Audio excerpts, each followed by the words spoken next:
Hey, hola gente, este va a ser mi tercer video en el canal. Cada vez le voy agarrando más a editar y hacer los guiones, pero aún estoy mejorando. Todavía tengo cosas que cambiar, como la calidad del micrófono y ese tipo de cosas.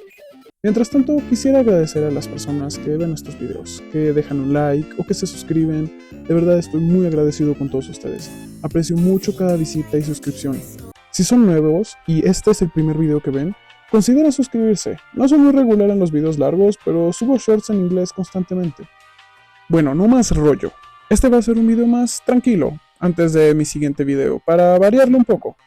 Voy a hacer una reseña slash resumen de una película orgullosamente mexicana llamada La leyenda de la Nahuala.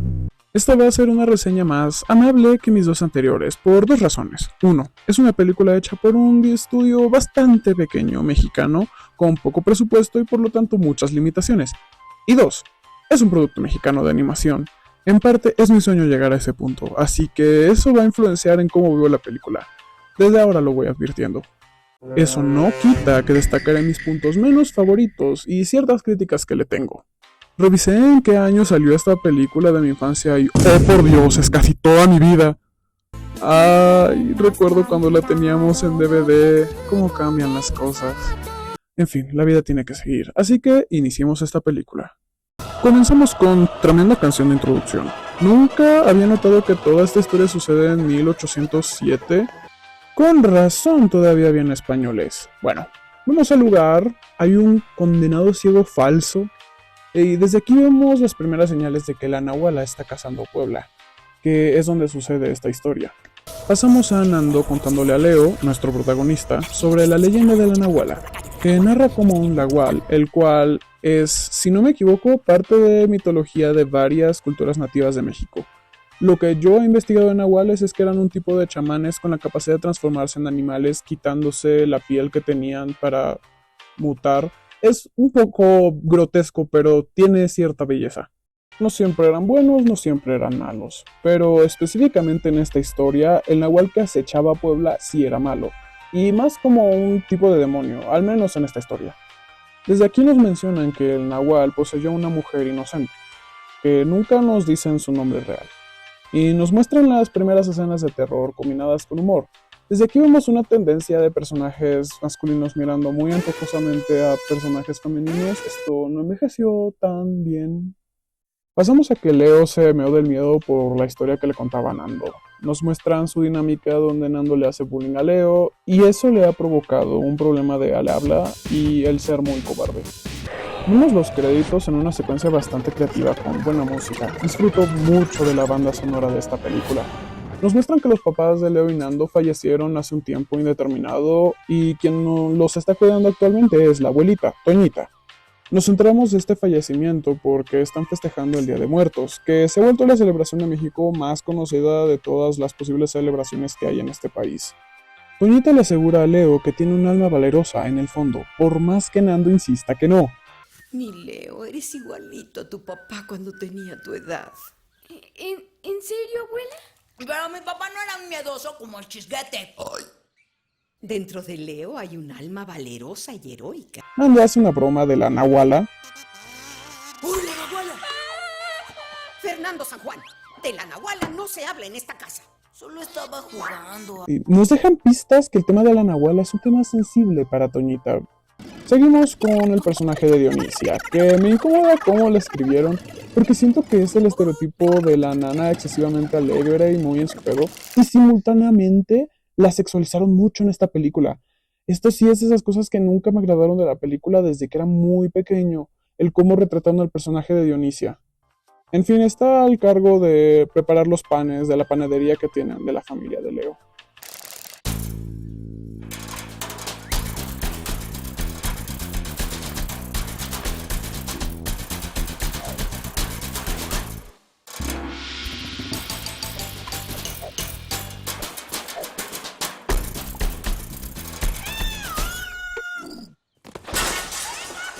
Top momentos de Leo.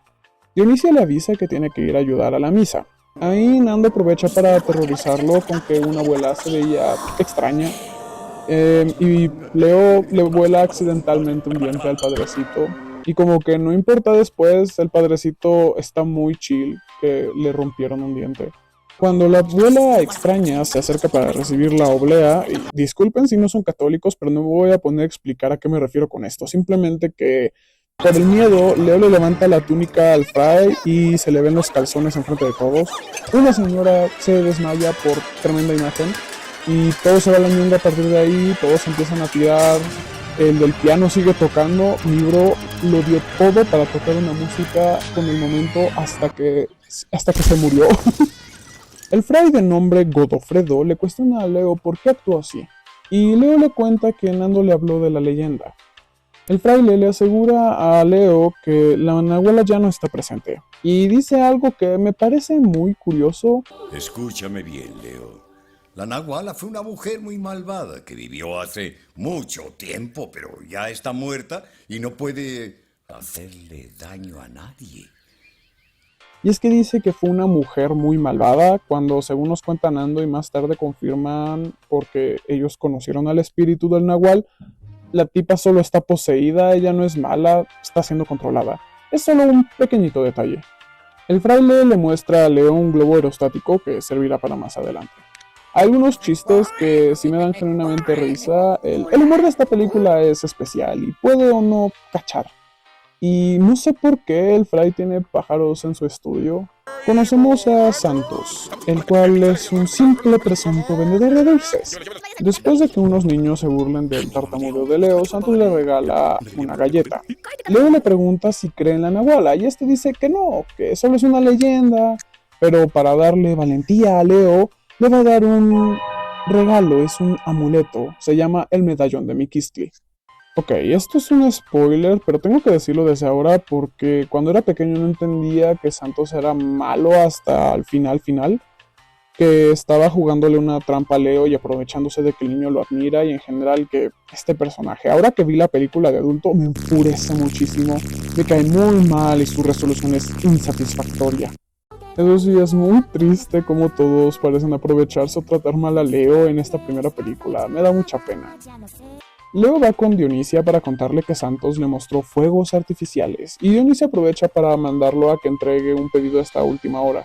Nos dicen que el hombre que pidió el pan se llama Machorro y hasta el momento no hemos escuchado ningún personaje que se llame así, pero, spoiler, es Santos. Cuando Leo va a dejar su pedido, Nando llega y lo asusta arruinándole todo el pedido. Le quita su medallón y juega a meterse a la casona, lo cual obviamente caga de miedo a Leo. Pero hasta eso logra armarse de valor para ir a salvarlo cuando creyó que estaba siendo agarrado por la nahuala. Excepto que otra vez era otra broma de Nando. Leo se harta y manda a su hermano a comer zapatos. Y Nando se queda a ver cómo el medallón se abre. Porque Nando le estuvo jugando a Pedro y el lobo, Leo no le cree que está siendo abducido hasta que es muy tarde y la casa se traga a Nando.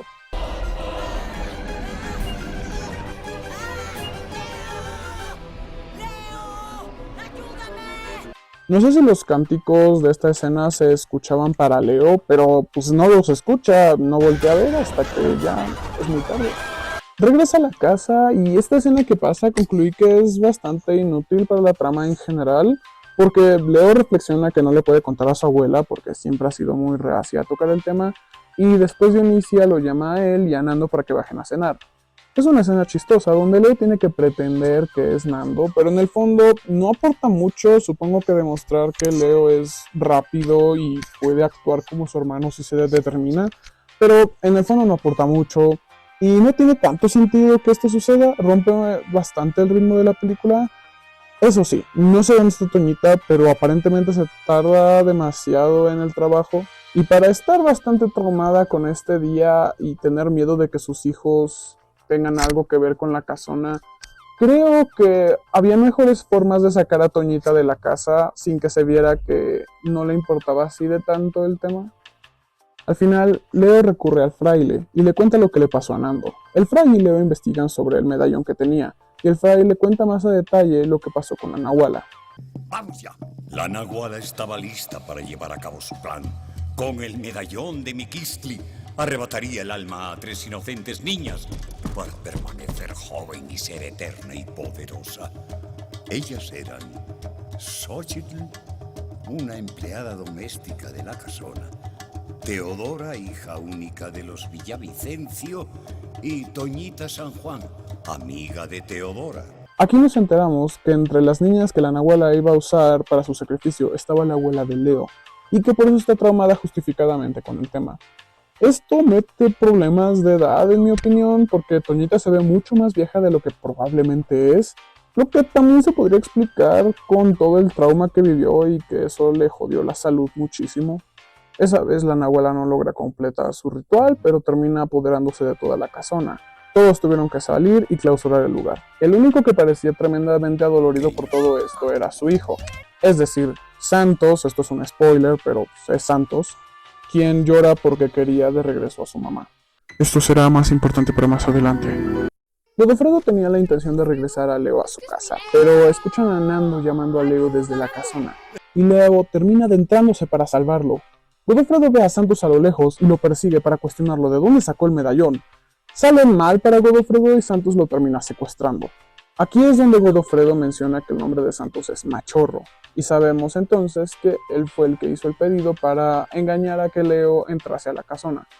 Leo conoce unas calabritas de azúcar que serán una clase de alivio cómico de todo lo que sucede en la película. Hay un montón de mini detalles que valen la pena ver por uno mismo, como pinturas, reliquias. Es bastante interesante ver esta película más de una vez. Leo conoce a Xochitl, ahora un espíritu, que le dice que tienen que detener a la Nahuala antes de que termine su rito a la medianoche. Muy rápidamente se llevan muy bien, pero esto se puede entender porque son niños y se necesitan en esos momentos. Leo confunde la voz de Nando con la de un perico que se llama Gaznate, que estaba en la cocina de la casona. Le pega un susto a Leo porque es medio esqueleto. La película es un poco oscura cuando quiere, y me gusta. De repente la cocina los empieza a atacar. En esta parte de la película se convierte en un videojuego de niveles a pasar, y a veces la animación es bastante tosca, creo que es la mejor forma en la cual puedo describirla, pero se entiende lo que pasa en la mayoría de escenas. Leo logra superar bastante bien muchos de los ataques, pero se nos muere Gaznate. Xochitl escapa primero porque es un fantasma y puede atravesar la puerta, pero ayuda a escapar a Leo al final y accidentalmente terminan topándose con los señores de la casa, ahora convertidos en esqueletos, que tienen mucha hambre. Su escena de presentación es bastante creativa visualmente, es muy divertida. Por desgracia, no son amables. A Leo se le queda accidentalmente su valero y cuando lo intenta agarrar, los esqueletos lo agarran y se lo quieren comer. Xochitl pretende que les está sirviendo a Leo de comida y aleatoriamente puede mover platos y levantar a Leo con poderes, supongo. Eso nunca se vuelve a usar y tal vez hubiera sido útil para ayudarlo a salir de la cocina. Terminan haciendo un desmadre con los esqueletos, los deshacen y escapan a otra habitación. Aquí conocemos a la icónica y muy clasista Teodora. Mi nombre completo es Teodora Vicenta de la Purísima Concepción de la Inmaculada Trinidad Villavicencio, duquesa de Oraveraz, marquesa del Jujuy y niña de la Condesa. Cantando un pedazo de la canción No es serio este cementerio. Si no lo han escuchado, recomiendo la canción. Rápidamente Leo se da cuenta que Teodora es muy especial. Para llegar a la habitación donde Teodora dice que está Nando, Leo tiene que agarrar la llave del perro de Teodora. Pero pues está difícil, así que termina usando al perro como llave. Pasamos a ver qué pasó con Godofredo, el cual está despertando en la habitación de Santos atado. Y Santos le explica que todo esto que hace es porque Godofredo lo obligó a dejar a su mamá en la casona. Lo cual, ¡cabrón! ¿Que acaso no escuchaste que todos saben que está bien poseída? Tú, más que nadie, deberías recordar cómo actuaba tu mamá antes de estar poseída y saber que antes no era así. Podría argumentar que está en una faceta de negación, pero no sé, siento que es una negación muy forzada. Está clarísimo que su mamá se transformó en un monstruo. Es conocimiento público que el Nahual la tomó. Creo que hubiera sido mucho más interesante si quisiera sacarle al chamuco a su mamá con métodos cuestionables, pero sí, mínimo, se entendería que no es solo un imbécil cachazapes que no entiende que su mamá ya no es como antes.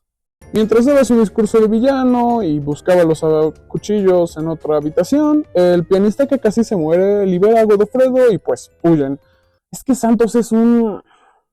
Las calaveritas pueden pasar de un plano 2D a uno 3D. Xochitl y Leo llegan a una nueva habitación y la Nahuala llama a Xochitl y a Teodora, lo que causa que Leo se quede solo y llegue a una habitación llena de espejos. De chiquito, esta escena me cagaba de miedo y frustración. Primero, porque se aparece un reflejo de Nando tratando mal a Leo.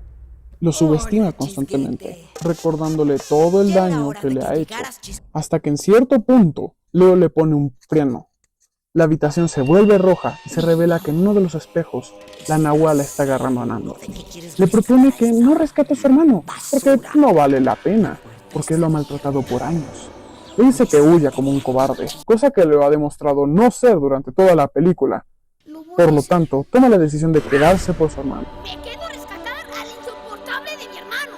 En un instante, todos los espejos empiezan a quebrar y salen malos de la Nahuala. Esta parte siempre, pero siempre me daba pesadilla. Excelente servicio. Eso sí, Leo escapa porque coincidentemente un palo en el piso era una palanca, así que lo saca de ahí. Llega a una biblioteca antigua donde hay una armadura poseída por un hidalgo español y un alebrije que sale de un libro. A mi parecer, los alebrijes son una creación artística muy hermosa, de las más hermosas de México, junto con la Catrina. No son como tal de tradición antigua, pero son muy interesantes. Don Andrés está loquito y creo, no sé, pero sospecho que es una parodia a Don Quijote de la Mancha. Por otro lado, el alebrije es bastante ingenioso y parece que le entra duro al crico, pero como que sí le piensa. Resulta que Gaznate está vivo, ¡yay! Leo intenta preguntarle si saben dónde está Nando, pero ¿Sabes dónde está mi hermano? Oye, no, tampoco. no, así que empiezan una clase de cuestionario para ver si Leo es la Nahuala por confusiones. Se transforma en un evento televisivo casi donde el alebrije le hace 3 pruebas a Leo. Con esto, se muestra aún más que el personaje es mucho más ingenioso de lo que podríamos haber pensado en un inicio de la película. La segunda prueba es perfecta. El alebrije le pregunta cuál es el animal que, después de muerto, sigue dando vueltas, y Don Andrés responde: Ah, ¿qué no era la guayaba? ay, cómo te amo, Don Andrés, porque te subieron la inteligencia. Las referencias y medio críticas con humor de la película son bastante buenas en esta fracción específicamente. Realmente pensaban lo que el alebrije iba a decir a continuación. Es una lástima que se vuelva muy tonto en las siguientes películas. Como pasó las pruebas, el alebrije le muestra a Leo qué es lo que debe hacer para vencer a la Nahuala. A ver. Recupera a mi Quistle. Abre el medallón. El medallón de mi Quistle. Enfrenta a la criatura.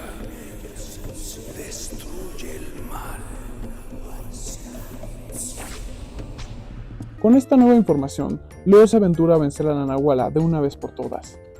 Por otro lado, cortamos a la abuela regresando finalmente a la casa y buscando a sus nietos. Siento que esta escena pudo haber sido antes, pero al mismo tiempo entiendo por qué ponerla antes del mero clímax. Solo que, como preferencia personal, me gusta más cuando el clímax va fluido y no se le interrumpe el ritmo.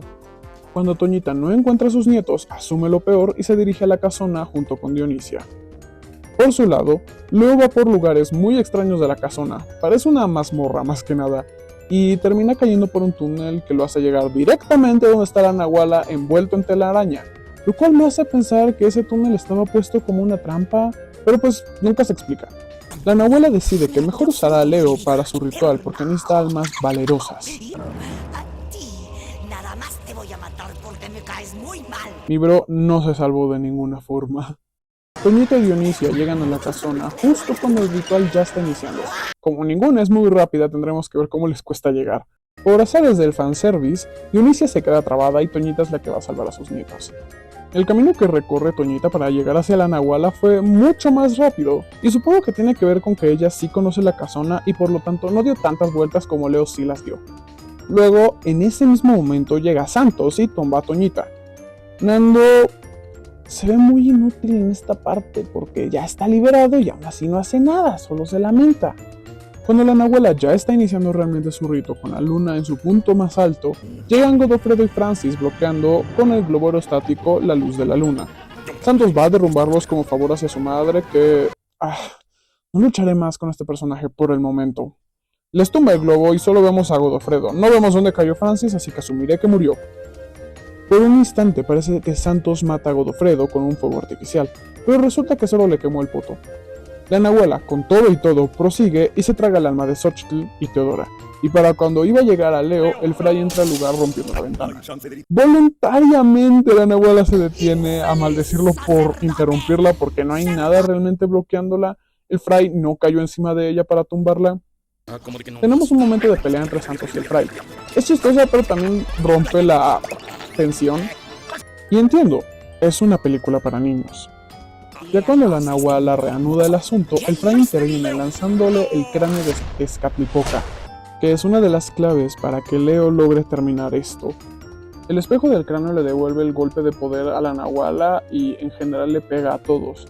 Por lo tanto, Santos se le acerca a su mamá para pedirle que le ayude, pero esta le dice en su cara que no es su mamá, lo cual ya todos sabíamos, hasta el pueblo, hasta los niños. Ay, es que de verdad es muy tonto este personaje. La Nahuala hace su última transformación, lo cual no entiendo muy bien si aún no termina su ritual. Y Santos llora porque la Nahuala lo engañó cuando no, estaba clarísimo que esa no era su mamá. Es que neta no le llega aire al cerebro. La Nahuala otra vez iba a seguir con su ritual, pero Santos se interpone en el rayo asesino y le pide perdón a Leo por haberlo traicionado. ¡Puta, es que neta! ¡No! Él se engañó solito cuando estaba clarísimo que esa no era su mamá. Él era su hijo. Él sabía desde el inicio que su mamá estaba poseída. No hizo nada para liberarla. Hizo todo esto para conquistar Puebla con ella. ¡Es un idiota! En fin, Leo finalmente le pierde el miedo a la Nahuala y empieza una persecución donde intenta recuperar al Mictli. Esta parte también me daba mucho miedo de pequeño, pero ahora de adulto veo que la Nahuala es muy lenta, posiblemente por límites de inmersión. El Fray le recuerda a Leo que tiene que usar el cráneo de Tezcatlipoca para vencerla. No logra conseguir el medallón y finalmente hace algo útil y se lo da a Leo para que éste lo quiebre. Saca al mal representado en un escorpión y mata al animal con el cráneo. Cuando logra hacer esto, la Nahuala se convierte en piedra y posteriormente en polvo, liberando también a las almas que atrapó. Leo se da cuenta que el Fray está cruzando las puertas del más allá y va a darle una despedida. Me gusta que esta película para niños, las muertes sí son reales. Claro que regresando los personajes en forma de espíritus, pero al menos sabemos que no están físicamente en este mundo. Las calaveras le pegan un susto a Nando y este se termina meando. Ja, una rima, ya. Y luego parodia el bailecito y canto de burla que Nando le hacía al inicio de la película, pero lo hace para mostrarle que se siente culero que se burlen de otros. Tanto Xochitl como Teodora regresan para despedirse de Leo. Xochitl y Leo se despiden cariñositos, lo cual marca el inicio del harem de Leo. Volvemos a ver a Santos, que se llega lamentándose porque el monstruo lo engañó, lo cual no, estuvo 52 años sin contacto con ese monstruo, autoconvenciéndose de su propia mentira. Es que de verdad no, este personaje no, simplemente creo que está escrito como un imbécil. En fin, aparece el alma de su verdadera mamá y se lo lleva con ella diciéndole que ella sí lo perdona, haciendo que Santos tenga un final muy pacífico para todo lo que hizo. Resulta que las calaveras no se comieron a Dionisia, solo le enseñaron a cocinar. Hicieron esto, creo, para darle un final feliz a los niños chiquitos después de que se muriera un personaje en pantalla. Y bueno, pasamos un año adelante, donde todos están cocinando. Y Leo les avisa que hay más invitados de los planeados, siendo todos los muertos que literalmente los visitaron, como en la tradición del Día de Muertos. Quiten a Santos de ahí, neta, que él no visita a nadie. Hay una canción final donde hasta Fray Godofredo se aparece para darle una misión a Leo para ayudar a los muertos a que no invadan más el mundo de los vivos. Es La Llorona, invadiendo Xochimilco. La Llorona fue vista en Xochimilco. Debes detenerla. Dando paso a una secuela y más aventuras para Leo y sus nuevos acompañantes, que son Don Andrés, el alebrije y las dos calaveritas. Finalmente Leo se va con un pan de regalo para recordar a su familia que se queda en Puebla. ¡Leo, toma para el camino!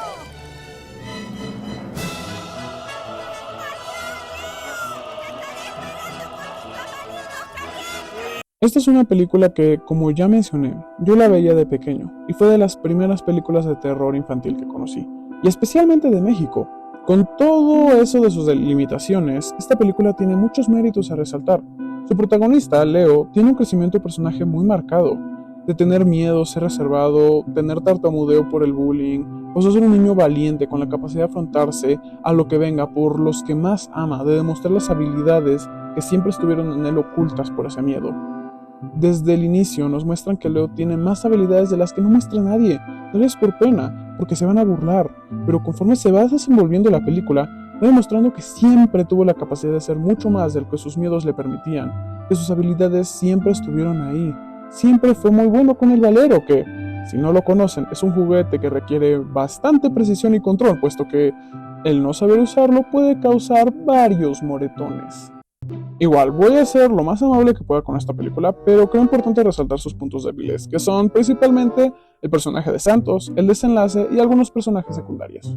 Conforme fui narrando la película me fui quejando del personaje de Santos porque genuinamente no tiene sentido su plan y su pensamiento. Está muy forzado a querer ayudar a la Nahuala para que tenga sentido que engañe a Leo, pero en realidad no cobra ningún sentido que la quiera ayudar, sabiendo que, como ya lo dije varias veces, él es hijo de la señora, él sabe cuándo cambió. Todos en el pueblo saben que está poseída y por qué está actuando así.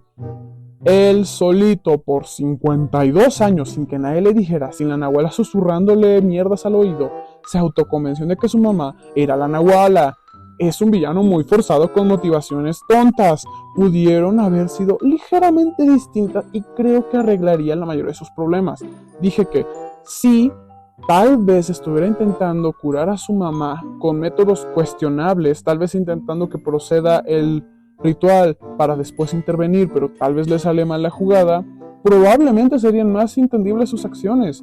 Seguiría siendo un villano, pero al menos quedaría claro que no es un idiota con I mayúscula. Sería más real, vaya. Ahora, el tercer acto es donde se ve más afectada la película por limitaciones del estudio. Y también creo que porque necesitaban que Leo no muriera, obviamente porque es el protagonista, así que el ritual de la Nahuala se siente bastante lento forzosamente. Como que no tenía mucho sentido que se tardase en completar una cosa última, que era consumir a Leo. Igual puedo entender si hay elementos del rito que se vieron afectados más por tema de los límites monetarios del estudio. De todos modos, es el acto más débil. El clímax no es muy bueno y me expandiré con los personajes. Los personajes secundarios que creo yo que la película no supo manejar del todo bien fueron Toñita, que en el tercer acto no hizo mucho, la hicieron aparecer para que hiciera una cosa útil y siento que se desperdició su personaje. Tal vez no debieron haberla involucrado así de mucho en el trasfondo de la historia si al final no iba a importar tanto. Luego, Nando. Al inicio queda claro que es una fuerza antagónica para Leo, el arquetipo del hermano bully que no mide sus acciones y hace todo para ponerse encima de su hermano menor. Una vez que es atrapado por la Nahuala, toda su máscara de valentía se cae. Hasta ahí va todo bien. Resulta que en el tercer acto, como dije, Nando es liberado de las ataduras que tenía por la Nahuala y literalmente no hace nada hasta que Leo hace algo. Solo se lamenta. Esto se hubiera resuelto si simplemente no se hubiera liberado, si seguía con miedo atrapado. Dionisia. Casi no la mencioné en el transcurso de la narración porque, como dije al mero inicio, me incomoda cómo trataron a su personaje. Así que si ven la película, que lo recomiendo encarecidamente, notarán que constantemente están sexualizándole. Y sí es algo incómodo. No aporta mucho más que chistes. No sé, creo que podrían haberla manejado mejor. Las calaveritas que apenas mencioné son un alivio cómico que por momentos sí cumplen muy bien su función, pero sí se vuelven un poco molestas e interrumpen muchas veces momentos de la trama, aunque tal vez sea porque yo ya soy un adulto y ya no veo razón por la cual interrumpan tanto la trama, que ya no las veo tan graciosas como en el pasado, tal vez me parecían, así que las calaveritas son más bien un punto neutro. Por otro lado, quisiera mencionar los puntos que considero yo son los más fuertes de esta película, aparte del desarrollo de Leo, como lo son Xochitl, Teodora, el alebrije y Don Andrés. Xochitl cumple muy bien su rol de guía para Leo. Se convierte en una clase de amiga conforme va avanzando la historia, y se nota que su dinámica es entre dos niños que están intentando hacer lo que pueden en una situación que los sobrepasa. Xochitl no es muy profunda, pero tiene un propósito muy claro. Es carismática en lo que cabe y se entiende por qué no hace nada en el tercer acto, así que no considero que su personaje sea desperdiciado como sí pasó con Toñita. Teodora es simplemente icónica, divina. Cada línea que dice es hilarante. Funge como un obstáculo en el momento en el que debía y no participa mucho más realmente. Es un personaje muy reducido a su rol, pero aún así los escritores se vieron en la necesidad de darle una personalidad muy icónica. Don Andrés y el Alebrije son dos personajes bastante divertidos. Ellos sí son un alivio cómico que creo que está mejor implementado que las calaveritas. Interrumpen un momento de tensión, pero aportan haciendo que lo demuestre más de sus habilidades que ya tenía y que puede desarrollar más. Don Andrés es más un alivio que el Alebrije, pero aún así ambos son una dupla muy entretenida y que ayuda a aligerar el peso de la trama orgánicamente. Por otro lado, la Nahuala está basada en un mito que realmente se echó a Puebla. No sé los detalles, pero está fuertemente inspirado e influenciado por las culturas nativas de México. A mí me encantan las historias que toman inspiración de elementos creativos de otras culturas, además de las que siempre toman. En este caso, como la historia sucede en México, ¿por qué no tomar de culturas que existen en México? Me gusta mucho el diseño del Nahual, especialmente antes de que poseyera a la señora, y otros elementos que contienen sincretismo de la religión mexicana con el cristianismo. Son bastante interesantes de ver. La Nahuala como villana aparece realmente hasta el tercer acto, y es el acto más débil, así que no es tan genial, la lentejan mucho para al final nerfearla un poco, pero igual me aterraba de chiquito, así que supongo que a los niños sí les ha de pegar más su presencia. Esta película es una joya de la animación mexicana. Tiene elementos del realismo mágico que enaltecen a la literatura latinoamericana, incluye elementos de las culturas de México y muestra bastante bien, diría yo, el recorrido de Leo para superar sus miedos.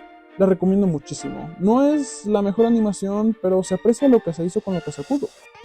El dibujo que hice esta vez lo hice antes de rever la película varias veces para escribir este guión, así que fue a base de pura memoria. Creo que se nota bastante porque dibujé que esto pasaba en una iglesia, porque tenía el extraño recuerdo de que la casona era una tipo iglesia. Y también dibujé a Leo sosteniendo el medallón de Miquistli, el cual solo sostuvo al inicio. También dibujé a Xochitl con pantalones en vez de la tipo de túnica que tiene. Y eso me di cuenta a la mitad del dibujo, pero también pensé que ya era muy tarde para cambiarlo y no se me ocurrió cómo hacer que se notara su pose sin quitar los pantalones, así que pues ya lo dejé hacia el final. Eso sí, voluntariamente modifiqué el diseño de la Nahuala porque creo que se ve más intimidante si se combinan elementos del Nahual en su forma más pura y de la posesión. En fin, eso es todo por el video de hoy. Les agradezco mucho si les interesa seguirme en mis otras redes sociales o ver otros de mis videos, dejar un like, un comentario, una suscripción o simplemente disfrutar el video. El siguiente video será de Hazbin Hotel o los hoteleros demoníacos. Y creo que me tardaré bastante, serán varios videos hablando de esa serie porque tengo muchas opiniones que nadie me pidió, pero creo que pueden ser bastante entretenidas de escuchar, al menos como una clase de podcast mientras hago un dibujo. Me les voy, espero hayan disfrutado de este video y chao. Ah, ¿que no era la guayaba? Ah, no, esa no es animal.